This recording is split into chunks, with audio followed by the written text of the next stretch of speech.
guys, welcome back to my channel.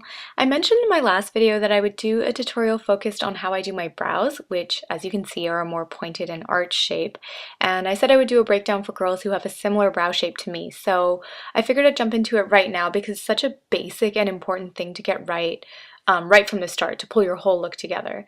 I've also noticed the girls in Havana rock some beautiful natural brows, not like Frida Kahlo natural, more like unpainted and unoverdone, which is just a style I personally really like. So I'll take a cue from their book and show you how I do mine most of the time. Now, my personal preference is to use a pencil because it's just one product instead of two, like a brow gel and a brush. So that's important for me when I'm traveling. And it just gives me a lot more control on brows that are shaped like mine. So I use it a lot on my clients with more sharp angles all the time.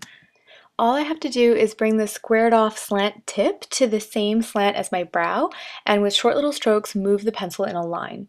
It's much easier to do it that way than trying to get a straight line just in one go. Like imagine if you were trying to draw a straight line on a piece of paper just in one go versus doing those little sketchy movements you see artists doing sometimes. It's just the same thing with this. Plus you can use a lighter hand and build up the color as you go. So I find the hairs don't grow on that last outer third of my brow. I read that they just naturally stop growing after your mid-20s or something, which is a delight. So I think of that and make that angry little scowl face I was just doing and furrow my brows, and it helps me to actually get the placement right for my pencil. I obviously don't do that with my clients, it's just something that I find really works for me. Sorry, I'm just noticing that like the light keeps changing weirdly outside. Are you guys noticing that? Sorry, I hope it's not too distracting, but moving on. I also noticed that on the front part of this brow, the hairs don't grow up and down like they do on the other brow.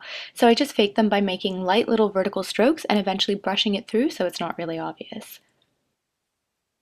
And then as you can see, I like to build a light connecting edge over the top of those fake hairs I've just drawn up and down so it looks really neat and it doubles up on confirming that they're roughly all the same height.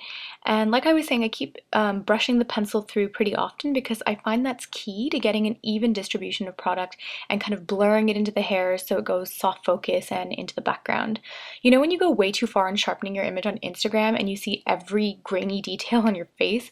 Well, that's what I'm trying to avoid and why I keep brushing away the sharpness of those lines that I've drawn in with the pencil. And it's also important to check that the base starting point of the brow is the same on both. So just use your brow pencil as a level to check that they start at the same height, if that makes sense. Finally, I'll just say that I have been using the Hourglass Arch brow pencil for like 3 years now. I just haven't found anything else on the market that ticks so many boxes. It's got this squared off tip, which like I was saying works very well for arch brows. But I'll be honest and say I wouldn't necessarily recommend this shape for ladies with more rounded brows. I would stick to a skinnier tip pencil for those. But for someone with more of like a sharp shape like mine, it's great. It's also in the shade Dark Brunette, which works perfectly fine even though I have black hair. And it has a spoolie to brush the hairs through on the end. So that's perfect and one less thing to carry on the road.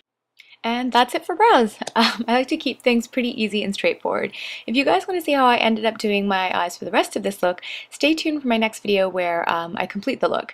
As you can see, it's this sort of silvery gray sparkle with a bluish undertone and a smoky liner. It's really easy, and in the next video I break it down in lots of detail so you can see just how simple it was.